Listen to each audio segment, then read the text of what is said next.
بسم الله الرحمن الرحيم لا حول ولا قوة إلا بالله العلي العظيم الحمد لله رب العالمين وصلى الله على سيدنا ونبينا أبي القاسم المصطفى محمد اللهم صل على محمد وآل محمد وآله الطيبين الطاهرين لا سيما بقية الله في الأرضين أجل الله تعالى فرجه الشريف. اللهم أخرجني من ظلمات الوهم وأكرمني بنور الفهم. اللهم افتح علينا أبواب رحمتك وانشر علينا خزائن علومك برحمتك يا أرحم الراحمين. Alhamdulillah, we had a great time together with some of KRC brothers and sisters in Iraq and then Qom, Alhamdulillah. And yesterday was the end of the program. Inshallah, we will have opportunities to hear impressions and brief other KLC members and the admin about the trip. So we thank Allah for that, and we continue our discussion about the history of Shia. Today, inshallah, we will study another Shia dynasty which is called Sarbrdaraan. Maybe you have heard this name. Actually, there was a series in Iran, movie on national TV about Sarbrdaraan. Sarbdar, Sar means head, Dar means gallows, so means head on gallows. So these were people that had the idea that they should be ready to die for the cause. And inshallah, I will explain in details this, just to explain the term. So it's a combination of Sar, which means head, Be, which is a preposition, and here means on, Dar means gallows, and Alif and Nun is for plural, so it means head on gallows. From 736, we are talking about the 8th century of Islam, from 736 up to 783. So for about 47 years, we have a Shia dynasty, and they were trying to face challenges created by Mongols and their attack and their killing and problems that they created. To begin with, the book starts with a little background. In the 6th century, Sufism expanded, and this continued in the 7th century and the 8th century. And Tasannun or Sunni Islam, and also Shia of Fuqaha, we call it Tashayyu' Fiqahati, were somehow affected. So expansion and development of Sufism affected negatively Sunni Islam, who were not Sufis, and also the Shia Islam, which was the way of Fuqaha, the scholarly ijtihadi fiqahati approach. But we face now in the almost second, towards the middle of the 8th century, and then the second part of the 8th century, a new element in the Shia regions in Iran, and that is what we call political Sufism and revolutionary Sufism. A kind of Sufism which was also very concerned about what Mongols were doing. So they were not isolating themselves to just, places of dhikr. Sheikh Khalifa Mazandarani. Sheikh Khalifa is a very famous person. You keep hearing his name in that documentary. Sheikh Khalifa Mazandarani had Sufi and Irfani tendencies. In the series on Introduction to Mysticism, based on Ayatollah Mutahhari's book, we have explained that from 9th century Sufism and mysticism, or Irfan and Tasawwuf, became almost the same thing for the most part. But before there were, distinctions. So Sheikh Khalifa Mazandarani had Sufi and Irfani mystical tendencies, and he was the political leader of this movement of Sarbrdaraan to face injustice committed by Mongols and corruption in social relations.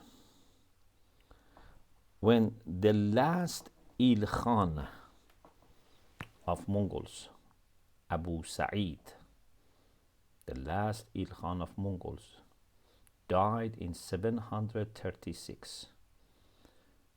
In important places in Iran, like Sabzevar, those who go by bus to Mashhad from Tehran or Qom, one way is going through Sabzevar. One is to go through cities near Caspian Sea and then Gorgan, etc. But when you go from the central part of Iran, you pass by Garmsar, Shahrud, Sabzevar. Sabzevar is very important city for the Shia. We had great scholars like Hakim Mullah Hadi Sabzevari. Recently we had Ayatollah al-Uzma Sabzevari. So it's a very important place. Damghan, Semnan, all are on the way to Mashhad if you go from Tehran. So in these places, after the death of Abu Sa'id, last Ilkhani king, there was a vacuum of power. And Shia Islam was also very powerful there. Therefore, the ideas of Sheikh Khalifa received attention and support of many people.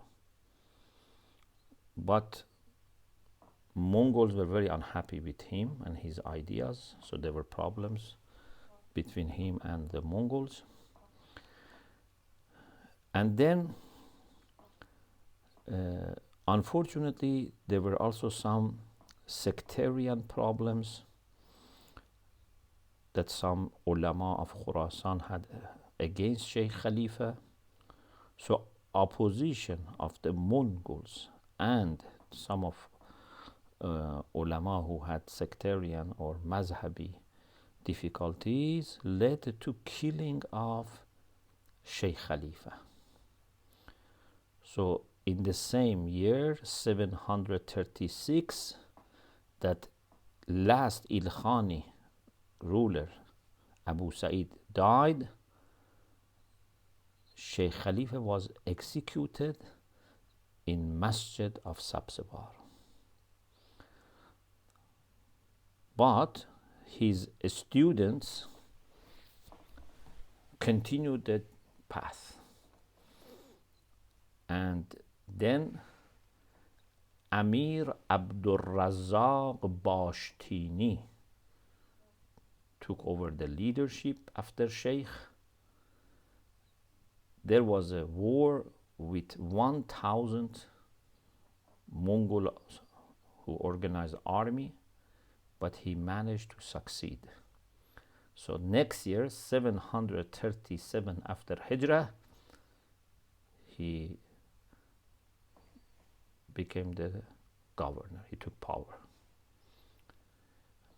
Within 10 years, unfortunately, 5 leaders changed. Either they were killed or Sarbrdaraan themselves changed their leaders.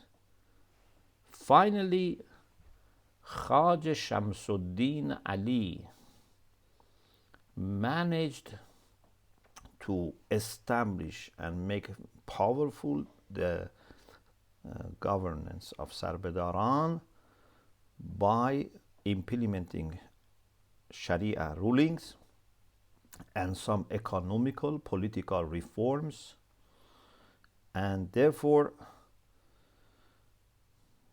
they managed to continue for some decades. But finally, in 783, they lost power. So for several decades, they ruled. So this is a Shia dynasty, mainly led by some of the sheikhs and scholars, and their capital was Sabzewar. Amir Abdul Razzaq Bashtini, who was the leader after Sheikh Khalifa was killed, he was saying from the beginning this motto, this kind of a statement as a motto: به مردی سر خود را بردار دیدن، هزار بار بهتر که به نامردی کشته شدن. And maybe this was one of the key reasons why they are called Sarbadar. If I want to translate it into English, literally means to be a man and see your head on gallows is 1,000 times better than losing your manhood and remaining alive. Man here is not opposite to woman. It has to be understood. So when you translate literally, maybe it's misunderstood. Man here means noble. For them, mard, javan mardi, all means to be noble. So basically, it's the same thing that we say, in the story of Karbala, that Imam Hussein alayhi salam said, for example, al-mawtu awla min rukub al-ari. This is better than humiliation. So he had this idea, because he's a Shia, he's inspired by Imam Hussein alayhi salam and Amir al-Mu'minin alayhi salam, etc. So he said, to be a man, to be a dignified person and be executed is better than, is a hezar bar, 1,000 times is better than remaining alive but losing your dignity and honor. So for this they were called Sarbrdaraan.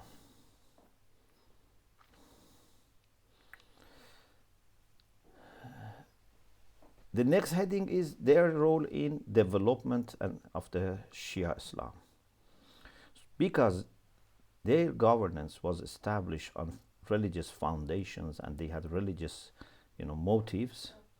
So when they had power, they tried to support the school of Shia Islam. They tried to remove the pressure and suffering which existed.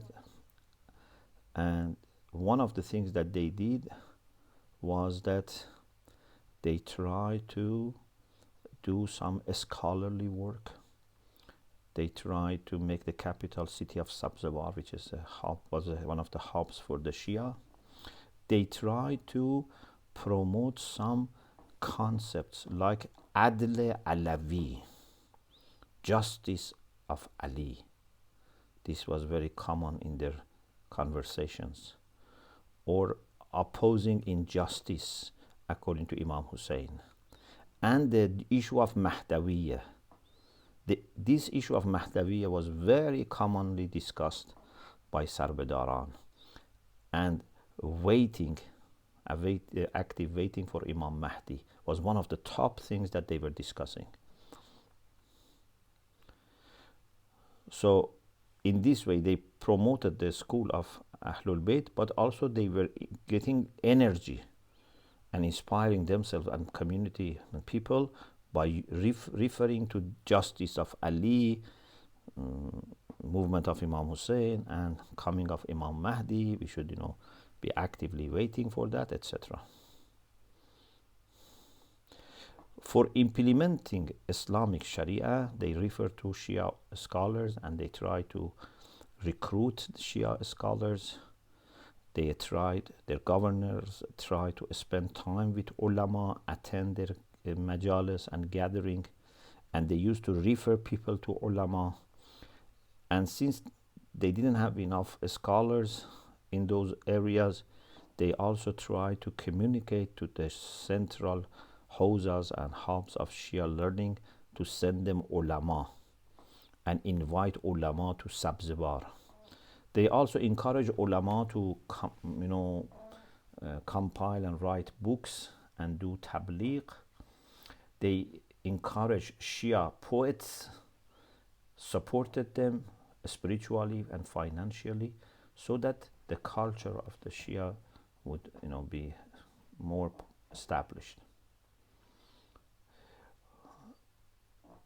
According to some historical sources, this movement of Sarbrdaraan had two major kind of sources, or two major cultural, political, kind of tendencies or sources, you can say. One was political leadership, which was called Sarbrdaraan, and the other one was the cultural and scholarly, which was called Sheikhiyan, and people like Sheikh Hassan Juri, they were leaders of this cultural aspect, and people were very much showing interest in these scholars and these sheikhs. After Sheikh Khalifa, Sheikh Hassan Juri, as we said, led the movement. Who was Sheikh Hassan Juri? He was a person that had Islamic studies and managed to become mudarris, a teacher. And some of his students were close to Sheikh Khalifa, because Sheikh Khalifa had somehow kind of secretive life. He managed to get close to Sheikh Khalifa and finally became the next leader. Some researchers say that Sheikh Khalifa and Sheikh Hassan Juri had made an organization whose main ideology or main idea was Mahdawiyya. And they were saying to people that Zuhur of Imam Zaman is very close, or can be very close. And through this they try to mobilize people.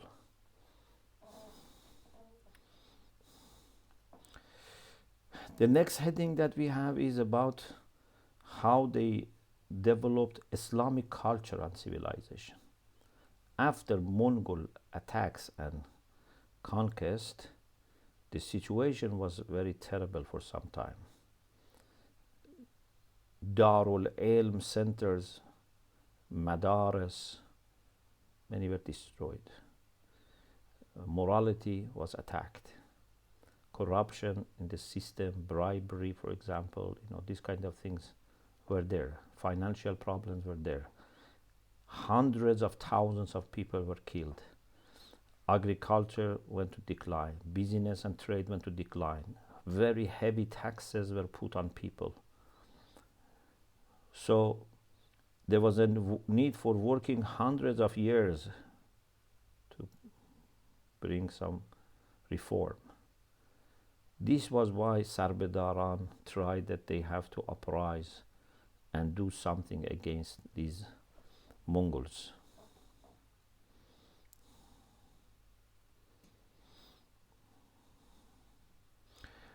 When they were in power, they tried to remove heavy taxes, remove injustice, mischief, do something for the poor people, improve the welfare situation in the society.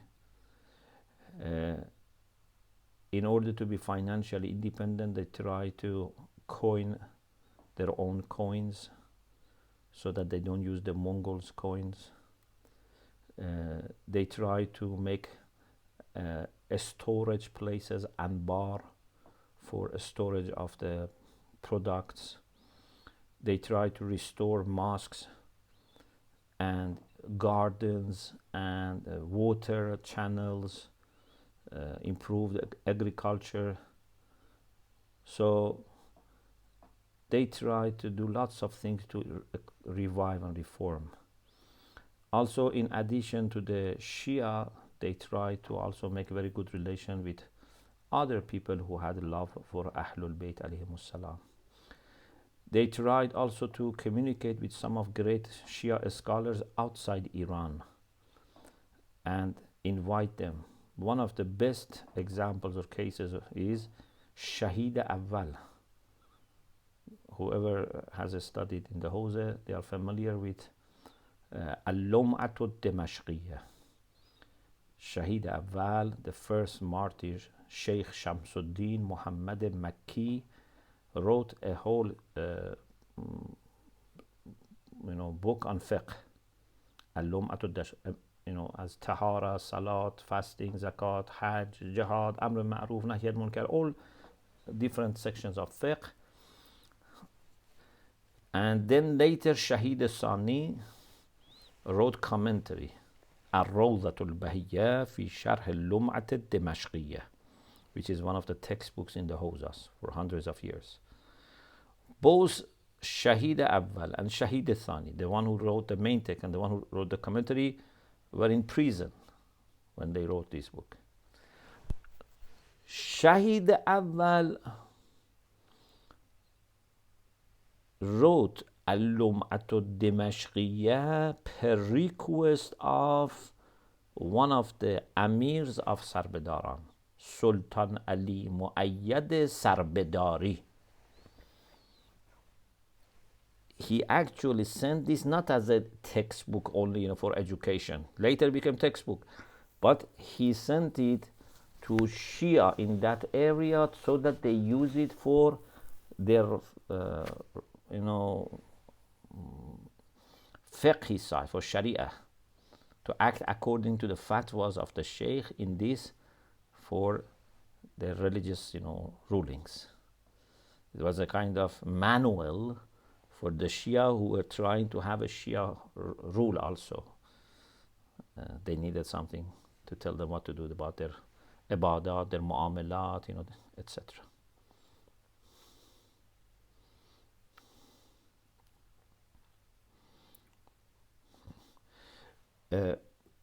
In one of the boxes in the book, there's a discussion that although they had, many governmental positions, like, army and, bureaucracy, etc., but there was nothing like massive bureaucracy, massive, for example, governance, etc. To the extent that it is said that sometimes the people from army or some of the students, they used to go freely and meet the governors. So they were very kind of popular, very kind of shabi, or we say mardomi, very humble people, and they try to have a kind of governance which is close to the spirit of the school of Ahlul Bayt.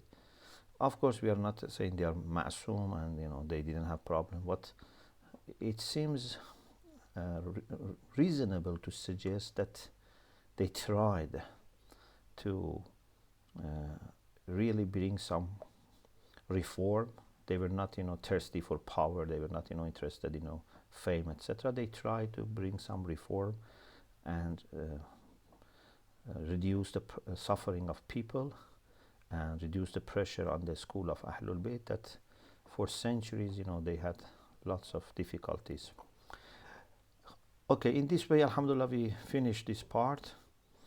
Inshallah, we will talk next session about Mar'ashis, that from 760 to 794, for 34 years, they had a dynasty, especially under Caspian Sea, northern Iran, current Iran. We'll talk inshallah about these Sadat Mar'ashi. Alhamdulillah Rabbil Alameen.